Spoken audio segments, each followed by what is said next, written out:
Моята история. 3 години назад либидото изчезна напълно. Жена ми мислеше, че не я обичам. Това, което опитах, Виагра, помагаше, но желанието липсваше. Уролог. Нормално за възрастта. Хормонални тестове. Всичко окей. Скъпи добавки? Нищо. Случайната среща. При семейен лекар за кръвно. Споменах проблема. Кога сте правили Б12, попита тя. Шокът.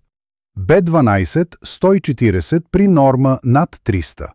Без Б12 нервите не могат да предават сигнали до половите органи. Плюс енергията и настроението падат. Обясни. Лечението.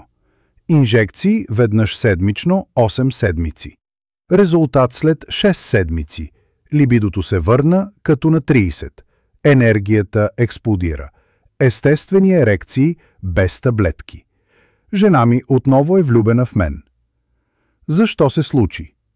След 50 стомахът усвоява по-малко Б12.